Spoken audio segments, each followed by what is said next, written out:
Hello and welcome to my quick guide to progress matrices. I'm a big fan of progress matrices. Really nice, neat, simple tool, yet incredibly powerful. Great way of presenting data, great way of presenting progress, showing children from start points to their current assessments. Good way of comparing two different types of assessments as well.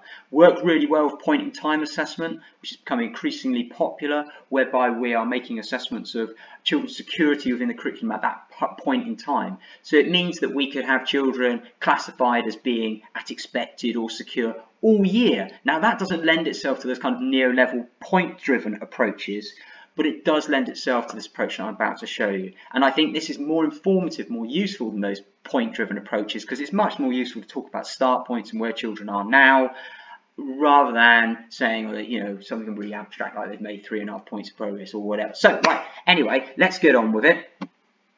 I'm in Insight, by the way. This is a great system. Now you don't have to use Insight.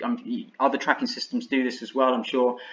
You could do it on a bit of paper. You could do it in Word or Excel. It's just a lot more time consuming. I think it's great to have a system like this to do it for you. So I click on Progress Matrix. I'm going to start with, let's move this to Year 6. I'm going to start with just looking at a really simple one from the end of last year to, so we'll go back 1 year, summer term, to the current assessment.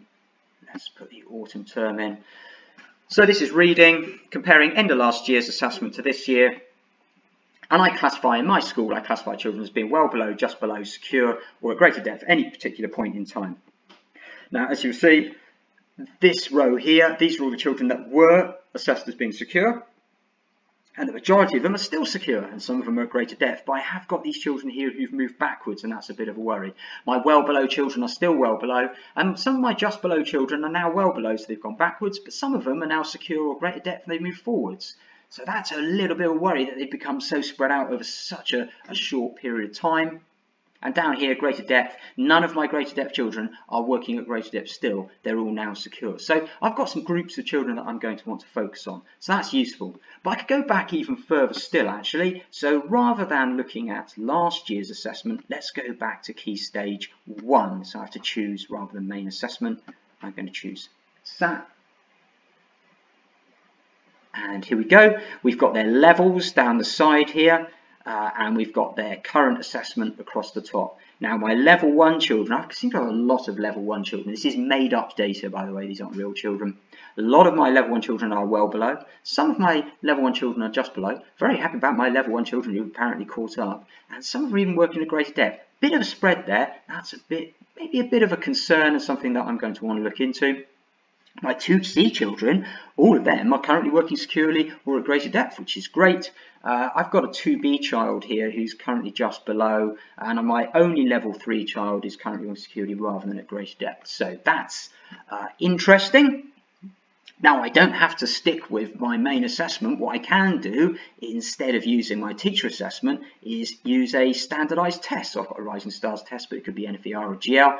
So we've got those same start points, and now I've got all these level 1 children for some reason, and these are the categories I put them into based on their ranges of test scores, and they are really all over the place. There's a huge range there. We've got some of my level 1 children who are getting pretty good scores, and some of them getting pretty low scores. Actually, that ties in with the teacher assessment.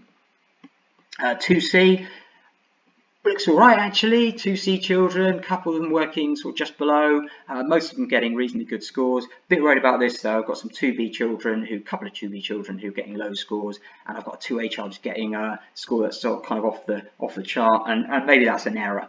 Anyway, so again, I'm looking at specific children. I'm asking questions about those children. I could go back even further. I could go back to reception. And I could put in their assessment at the end of reception, and there it is. And rather than using their test score, I could go back to the teacher assessment. So I've got children who were expected back at reception or exceeding, and this is where they are now. So I'm concerned about these children who are expected back at reception, assessed as expected, and are no longer. And this child is assessed as exceeding, who is in this just below category. So that's progress from the end of last year, from Key Stage 1, from Foundation Stage. So that's really useful. But I don't just need to use it. I don't just use these things for progress, for showing progress. What I can also use them is for comparing, say, two different types of data. So I've got reading. Let's put this back to my current academic year.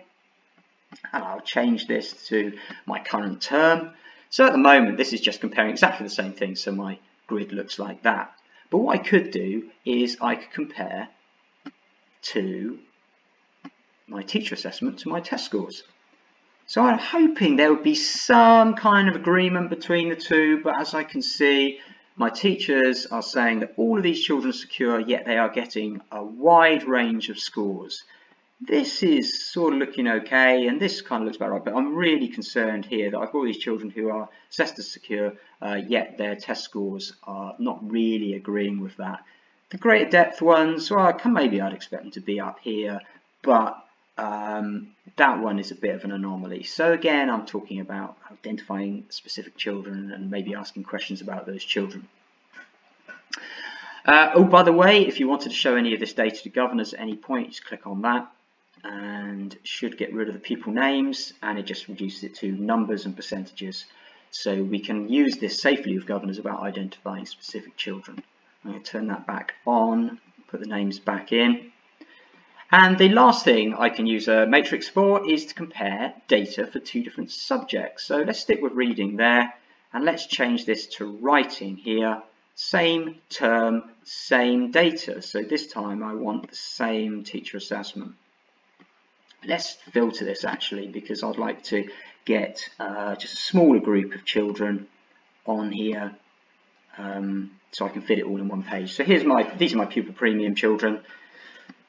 This is the assessment in reading, and that's the assessment in writing. As I say, this isn't a progress matrix because it's for the same point in time. These two children are well below in both. This child is secure in writing, but just below in reading. These children are secure in both. This child is just below in writing, but secure in reading. So again, it enables me to identify children.